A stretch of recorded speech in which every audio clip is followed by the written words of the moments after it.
only 4 teams have started the season 3-0 with all 3 wins coming against AP-ranked teams. Now, USF has a chance to go down and make it 3-0 against Miami. That's going to be such a fun game. I can't wait for that one.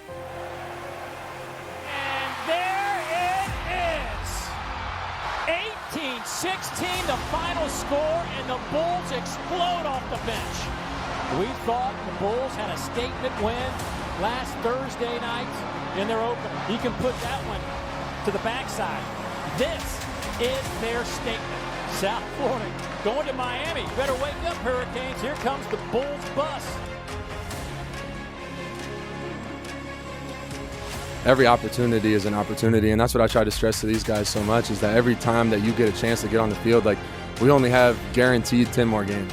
You know what I'm saying? So, like, it's crazy to think that way, but, like, it's the truth. And, like, you work all year for these 12 guaranteed opportunities, and now we're 2 in, right? So just try to take, every single game with a grain of salt, show appreciation to the game, go out there, execute, and, that's what we did at a high level tonight. So really proud of the guys. We'll celebrate this one and then get in there, watch film on USF tomorrow.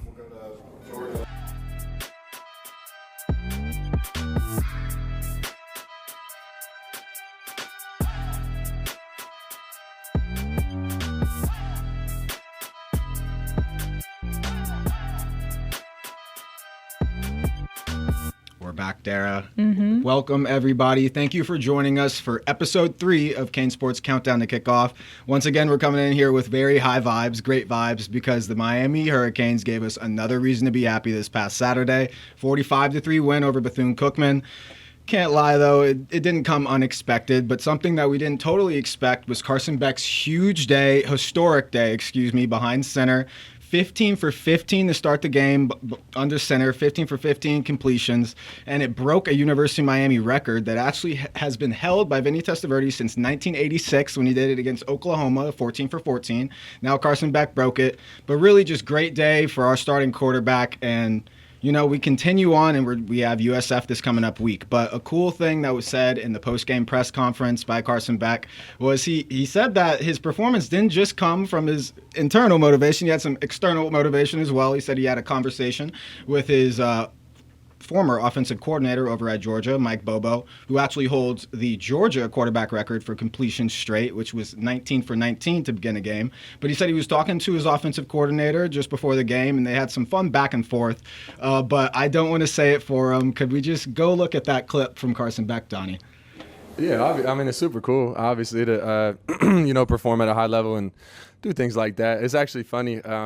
So I was talking to Coach Bobo, the offensive coordinator at Georgia, last week after the game a little bit, and I think I had like a streak there where I had a couple completions in a row last week, and he had texted me whatever because he has the record at Georgia. I think it's like 19 in a row.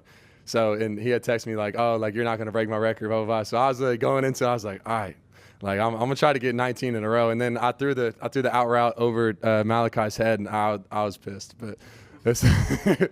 Not really. I'm kidding. But no, it was super cool, man. And those guys were out there making plays. I mean, O-line was giving me all the time in the world. And, I mean, when you got CJ going up and grabbing balls out of the air like that, it makes my job a little easier to be able to do that. So, I love stories like that, Dara. I can't lie. We love to hear that Georgia offensive coordinator is helping out a Miami quarterback. It really just, it's music to my ears whenever I hear outside sources helping the University of Miami. Whenever Carson Beck and the University of Miami quarterback is happy, that makes me happy as well. But we have to talk about Carson Beck was not the only standout player from this game, Dara. Yeah, absolutely. Like I said last week, I had just hoped that everybody had fun. Now, I don't know if Bethune-Cookman had fun, but I certainly had fun. And one of those reasons is because of Malachi Toney. Once again, we've talked about him 1,000 times at this point. It's only episode 3. I don't think you might get tired of hearing about him, but if you watch him, you can't get tired of watching him. The kid was on fire. Even though we had such a huge advantage in the game, he was not letting up. You can tell that he's very passionate about what he's doing. And Coach Cristobal has confirmed this as well.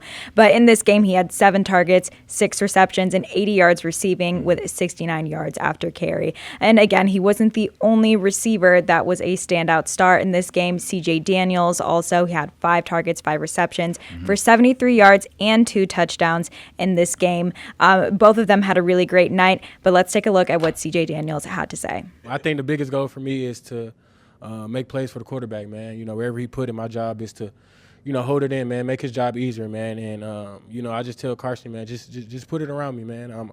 I'm a playmaker, man, and, you know, I just want to make his job as easy as possible. I think the Canes know who they got as a player, man, and the biggest goal for me is to show that, man, through my play, man. And, you know, that's why I'm here to make plays, man, and I couldn't do it without this team. Well, we love to hear the confidence coming out of University of Miami Yeah, players there's back. a lot of swag over there. Yeah, 100%. Yeah. But Mark Fletcher Jr. also, he was a leader behind the backfield. We didn't just attack them through the air. Mark Fletcher actually had 11 carries for 86 yards. That was 7.8 yards per carry, which is really just impressive. But he wasn't the only one behind the backfield. He also splits work with Shamar Brown, but we also saw some other people get some work as well. We came into this game expecting that more players on each side of the ball were going to get some more work and just opportunity to be out on the field. But freshman running back, former 4-star recruit Gerard Pringle, he picked up his first collegiate career TD.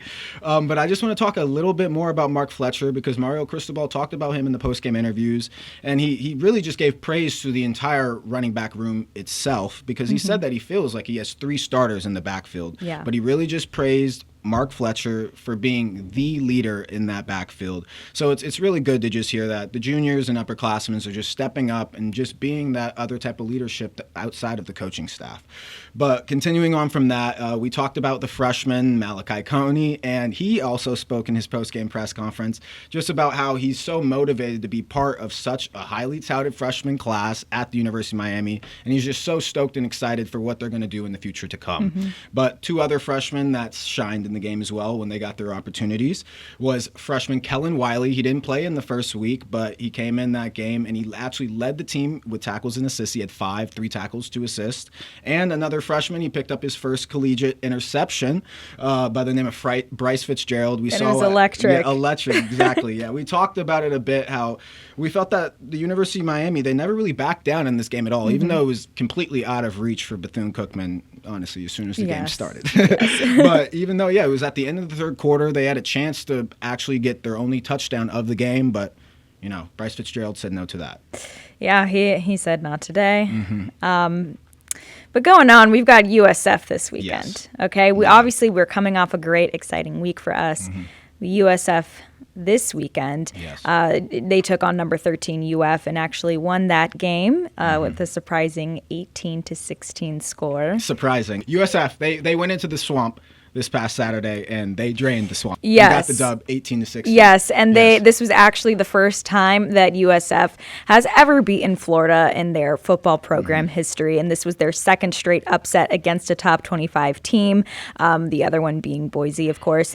And this is the first time since 2017 that USF is ranked. Obviously, they kicked Florida out of the rankings and took that number 18 spot where before this game, they were actually 8 entire spots away from even being in the top 25.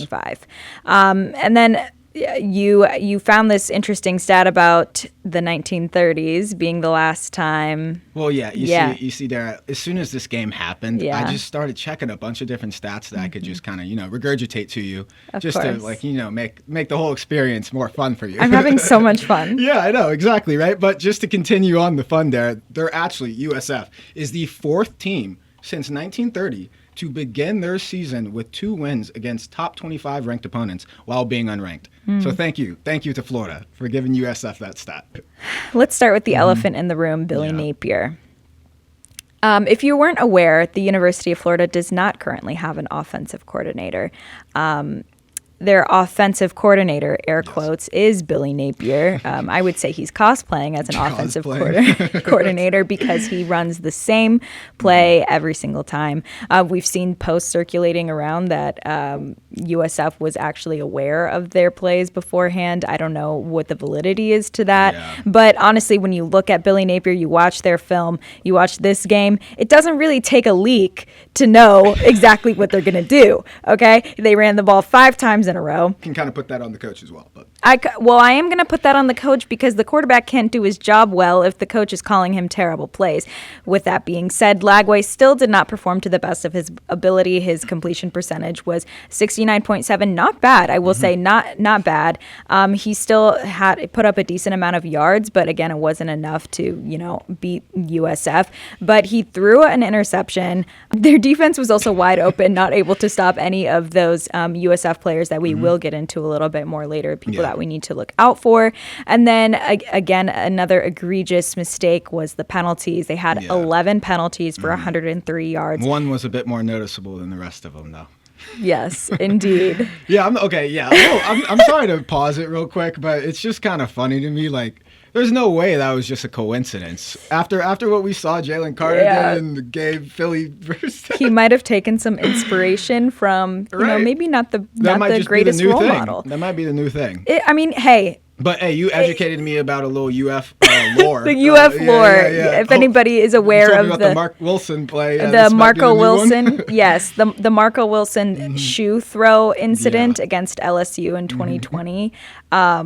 This might be the new shoe throw, I think. Yeah. So basically, the spit curse, with 2 minutes left. This, by the way, came immediately after a different pass interference call that gave the Bulls 13 yards to their advantage. Obviously, they were getting pretty close, they were already in field goal range by this point.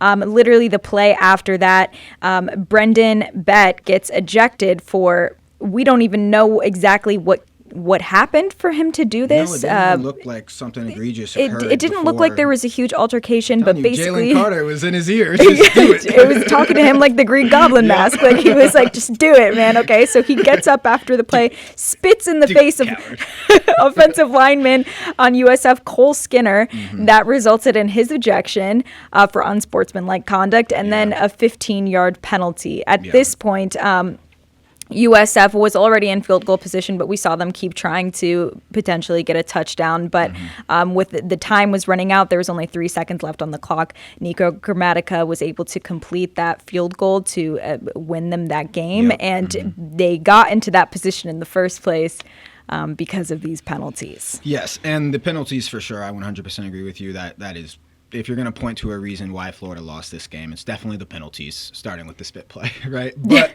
that wasn't the only. Yeah, that wasn't the only reason. Florida had multiple opportunities within this game to put it away. They had a chance to put USF away several different times. We could point just to the end of the first half. USF has the ball with about 20 seconds left. Byron Brown, he drops out the pocket, escapes like 3-4 tackles, and then runs it up the field. They ended up having a 25-yard field goal at the end of the half, and it moved the score from 3-9 and 9-6, and that's the difference in the game right there. You're rolling your eyes, but that's the difference in the game right there. We also have to talk about the play by Vernell Brown at the end of there, right through the hands. We don't expect that to happen to CJ Daniels or Malachi Toney. I mentioned that UF fell outside of the top 25 following that loss, and USF jumped up to 18.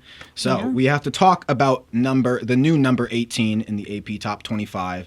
USF, and the reason that they are on this run that they have been, and it's been ongoing for the last 3 years, because of two people mainly, and that is quarterback Byron Brown and their head coach Alex Golesh. Byron Brown and Alex Golesh came into USF together, South Florida together, and since that point they have literally turned in probably the best quarterback coach tandem in USF history. It's kind of undoubtedly, we could kind of say, but I know you kind of pulled some stats from Byram to prove why he's the GOAT.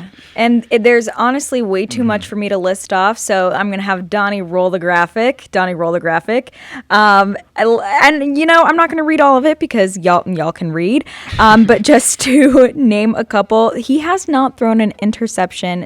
Byron Brown, to be exact, has not thrown an interception since 2023. Now, going into the 2025 season, he had 182 straight passes, and that's second in all of USF football history.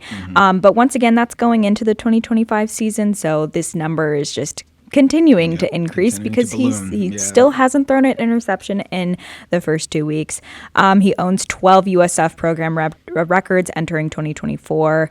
He was the first 3,000-yard passer in program history.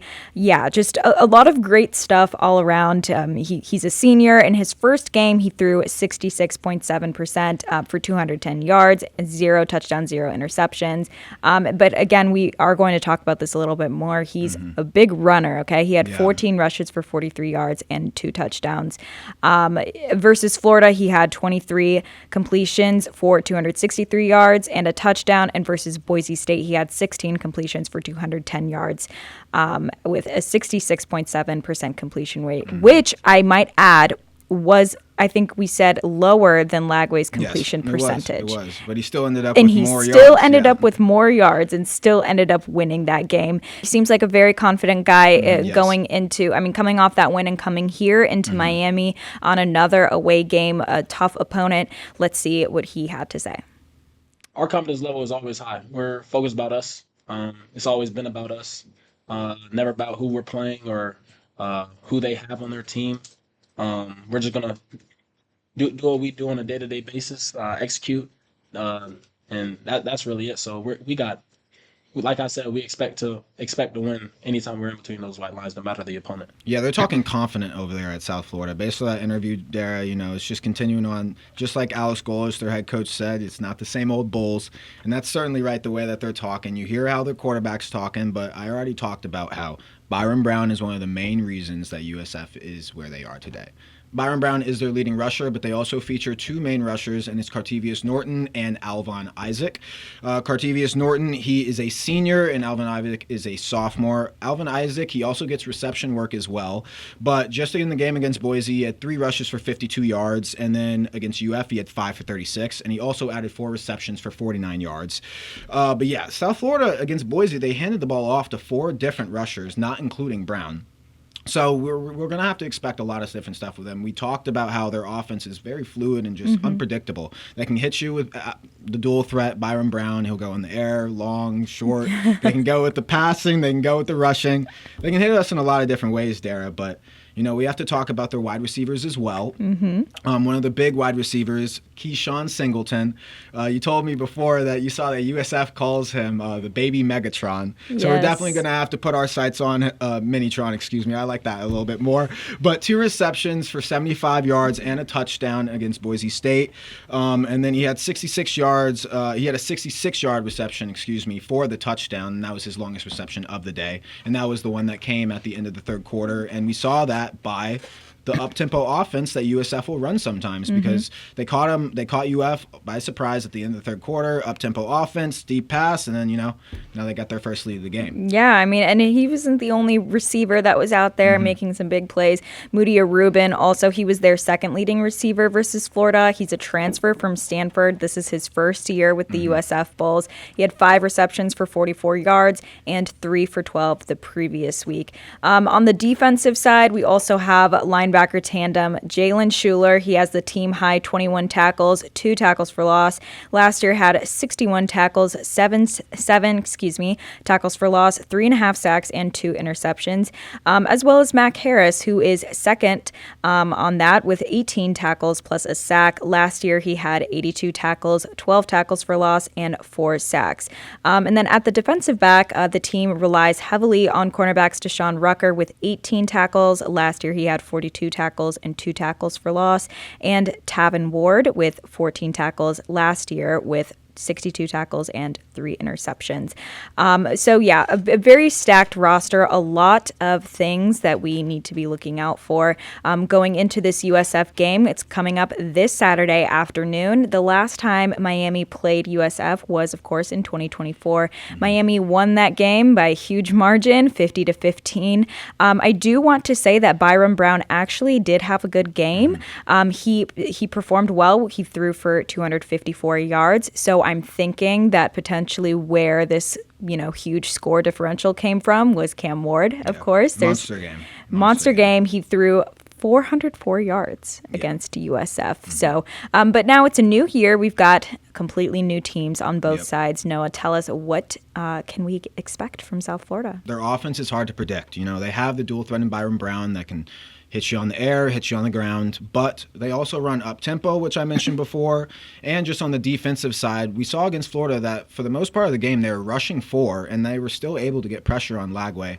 But, the University of Miami has one of the best offensive lines in the country. So I don't expect that they're going to be able to just rush 4 and get pressure on Beck the same way that they were able to on Lagway.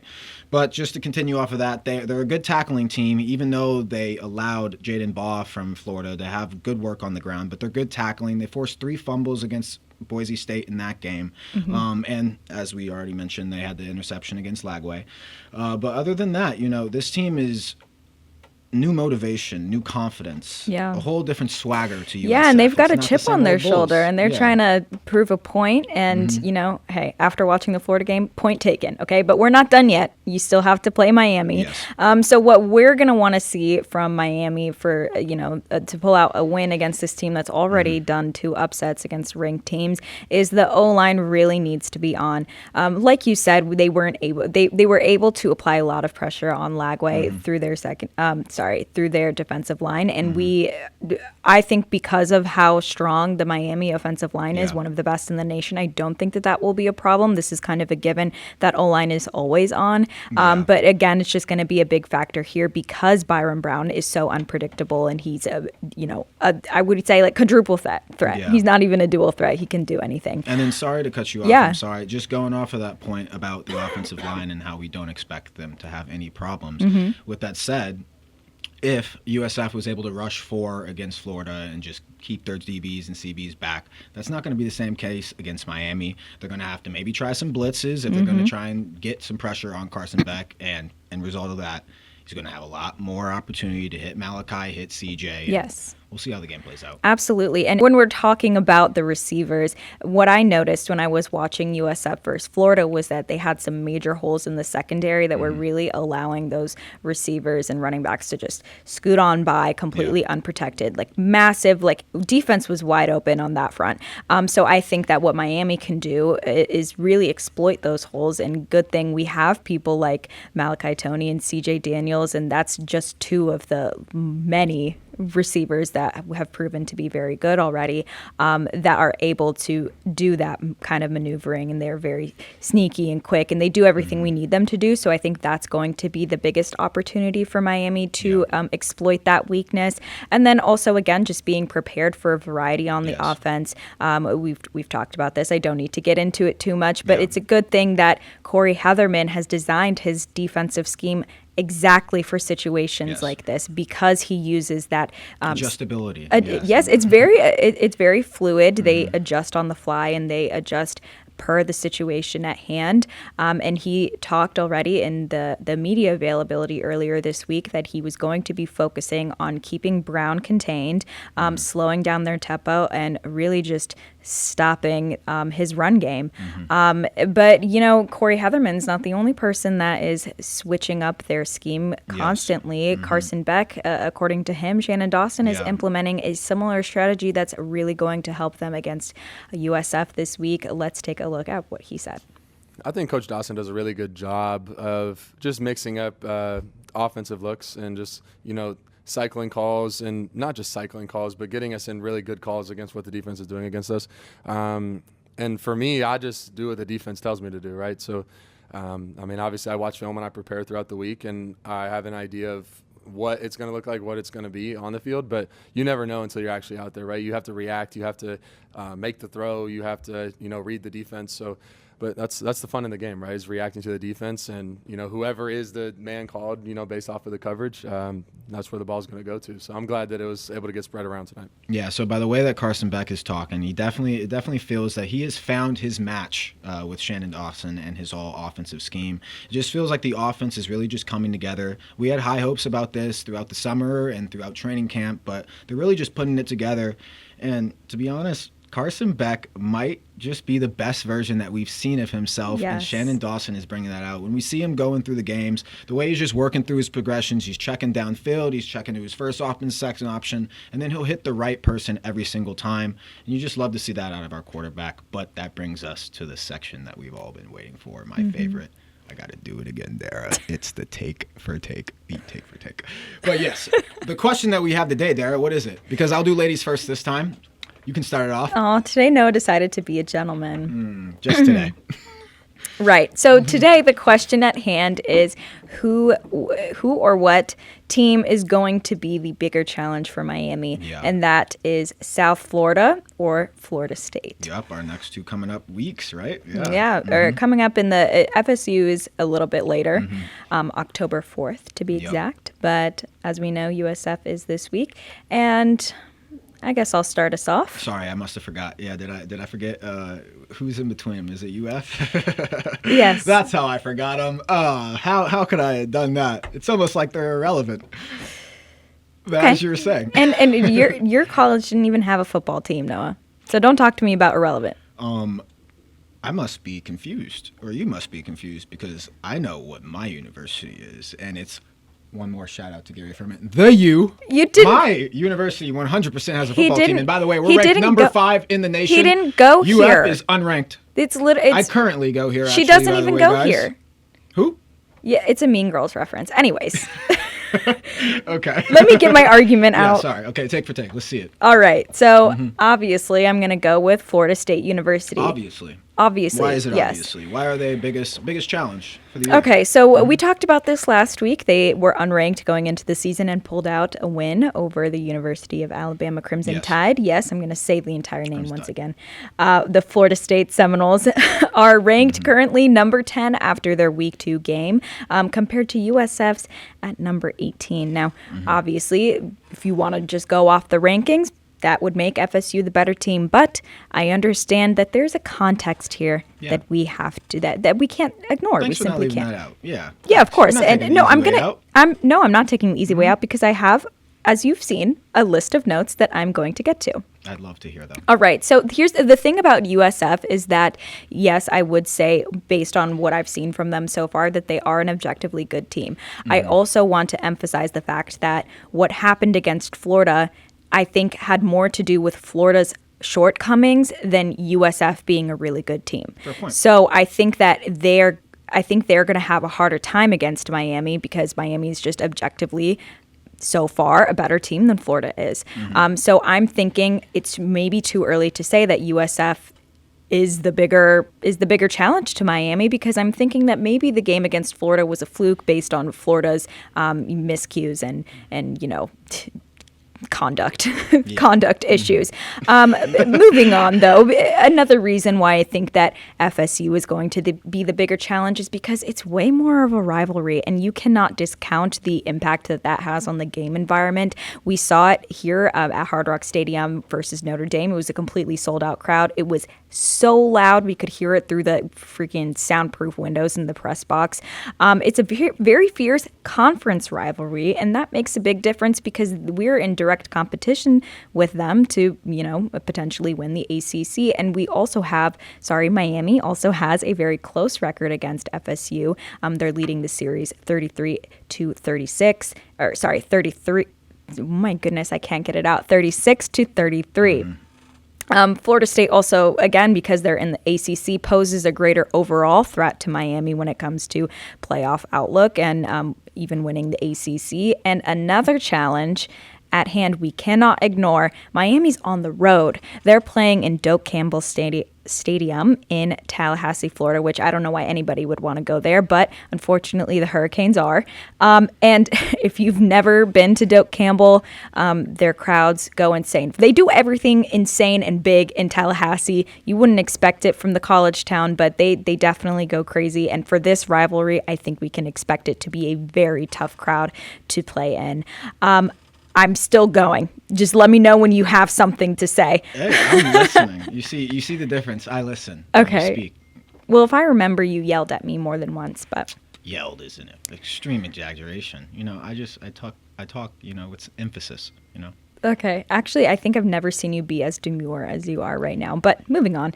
The timing in the season, I think, is also an important factor. Once again, FSU plays Miami on October 4th. A little bit later in the season, we're starting to get into, where it's like week 5, week 6. This is when, things we're really starting to see, is this a good team or a bad team? And at that point, the wins and losses are going to mean much more because we're encroaching into closer and closer to the end of the season where we start to get those playoff rankings finalized. So again, going to be important. Now, Florida State on the personnel side, Mike Norvell just brought in a new offensive coordinator and new defensive coordinator. I want to start with the OC. He was the former head coach at Auburn. We talked about this before. Bringing in somebody who has head coach experience, especially at an SEC school, definitely means something. And actually, I found this. Nick Saban credited Gus Malzahn's offensive scheme as the primary reason why they won that game against Alabama. Take that information as you may. Moving on to the defensive coordinator, Tony White. He's a 2-time Broyles Award nominee and has produced a top 25 defense for the last 4 seasons at 2 different schools. So he spent 2 years at 2 different schools and in that time brought them into the top 25 defenses every single time. He held opponents to less than 100 rush yards for 25 games and less than 75 rush yards for 15 games. Lastly, I have to talk about their quarterback, Castellanos or Castellanos? I'm going to Castellanos. See, I thought that it was Castellanos, but then I've heard people say it both ways. Depends if you want to get fancy. He's a dual threat quarterback. He rushed for more yards with 78 yards than Bama's leading rusher when they played. Their leading rusher had 31 yards.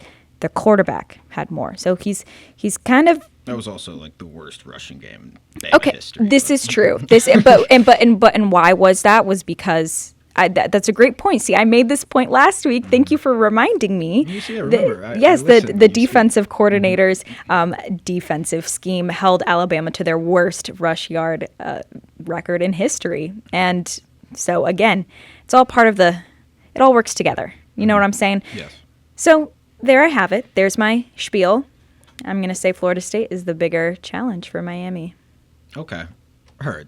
Honestly, you laid out some good points there. Thank you. I really don't have too much that I disagree with, to be honest. But you see, okay, we started with how Florida State is the biggest shocker, Dara. But, okay, we could talk about how Florida State's number 10, USF's number 18. But let me I'm a trends guy, Dara. I don't want to talk about now. I don't want to talk about what just happened. I'm a trends guy. So let's talk about your guy, Mike Norvell at Florida State, okay? He's not my guy. Excuse me, Mike Norvell at Florida State, okay? So his first 2 years, 2020, 2021 seasons, okay? Florida State, terrible, okay? Then they had that one season, 2022. It was 23, I believe. Yeah, 23, excuse me. It was pretty good, Yeah, they were left out of the playoffs, and gosh, Tallahassee was in flames. 10-3, right? 10-3 overall that season. But yeah, a good season, right? So they had 2 bad, and then good season, and then they were terrible last season. Last in the ACC, if I'm correct, right? Yeah? It was pretty terrible season. They were terrible. One of those terrible teams in the ACC. Yeah. So if we're just riding trends there, I'm going the 2 bad seasons, 1 good season, and there's just 2 more bad seasons. So we're up for a bad season right now from Florida State. Okay. But that's not my strongest point.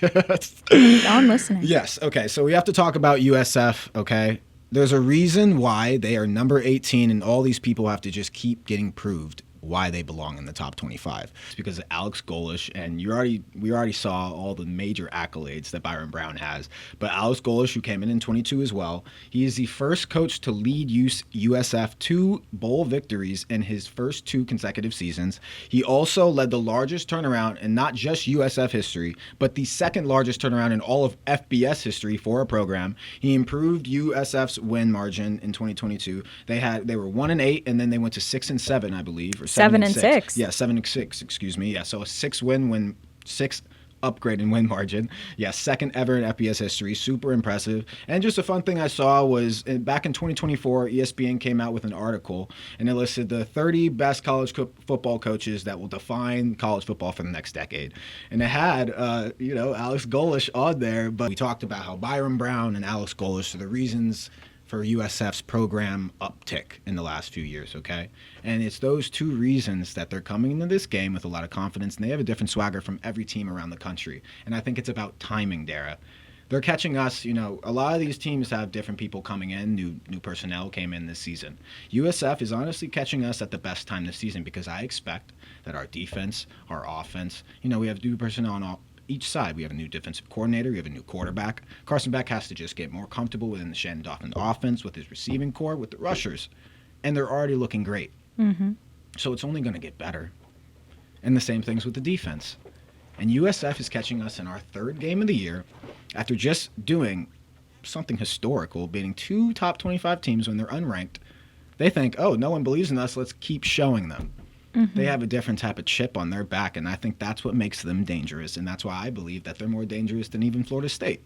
Because, yes, Florida State, they might have got a little comfortable, with these up and down seasons, as I said, the trends, and they might be able to quickly kind of fall back on that, Another thing, too, so just for the ramifications of this game, okay? If we lose to USF, okay, it's not going to carry a lot of weight going on for the rest of the season. The rest of their schedule is pretty bad in the American Conference. Florida State, they have some big games, okay? Florida State, they know that they have some big opponents in their schedule. They can maybe make it up. I'm not going to try and speak for them, but USF, they know every single time they step on these fields against these big teams, it's pretty much their Super Bowl. But sorry to cut you off. Are you finished with your thought? What did you, I told you I want to hear what you have to say. Oh, I was just going to say that don't you think that if Miami is potentially one of USF's hardest opponents, yes, that a win over them just as a loss to them doesn't hold as much weight as a win or loss to Florida State, being that they are a conference rival and that their schedule is much harder than USF?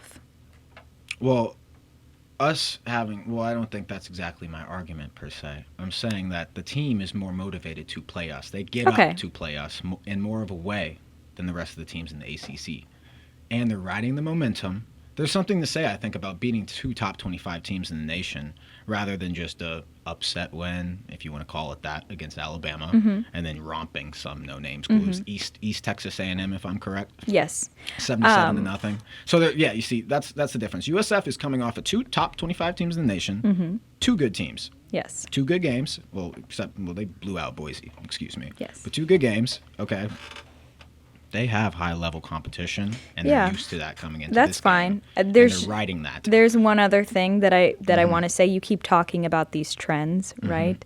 You made the point that looking at Florida State beating Alabama, that wasn't a fluke. It was just they beat a team that was inferior to them because Bama's not the same old Bama. Is that not word for word what I just said about USF beating Florida? Well, you see, I said I don't know if it's a fluke or if it's just that Florida's not good. Yeah, you see, the reason I didn't respond to that is because I disagreed. But you just said the same thing about. All right, but we're saying the same thing. Are we? Because I'm saying that it wasn't a fluke that they beat Bama. It was just they were beating an inferior team. USF. Yes, they beat Florida, and they proved that they were the superior team to Florida. But I think that's just a higher scale win. They came in, that's coming off of the win against Boise. They had to prove it some more. And they went into the swamp, drained the swamp, and won by 2 points. In the fourth quarter, end of the Lion game, this is the type of team that's coming into Hard Rock Stadium this coming up week, riding that type of momentum. They don't give up. Ruthless. That's fine.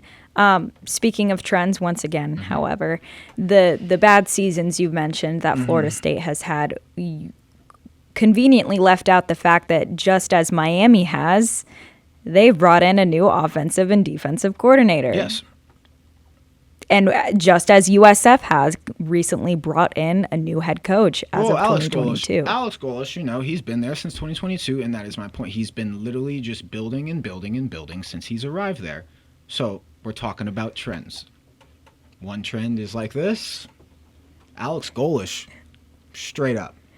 Listen, I think we're getting okay. I think we're getting up to a little bit of a stalemate here. A little bit of a stalemate. Okay, someone else. Yeah, I don't feel that you even believe really what you're saying. I believe that USF is the toughest opponent in the upcoming weeks. But just to break this tie, since you say it's a stalemate, Gotta go Seminoles. Thank you. I'm sorry. Worried about it. Donnie's worried about the Seminoles. That means we should all be worried about the Seminoles. I'm not saying we shouldn't be worried, but USF is on the trend. All right. Enough of this guy. Roll the trivia, Donnie.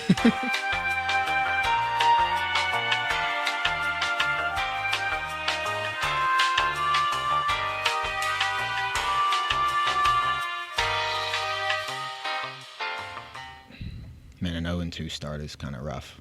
I can't lie. But I'm feeling like it's some rigged energy going on around here. An 0-2 start. I'll hang on to that draw, I guess, but I guess that's when I decided who won. The only fair person around here, gives draws.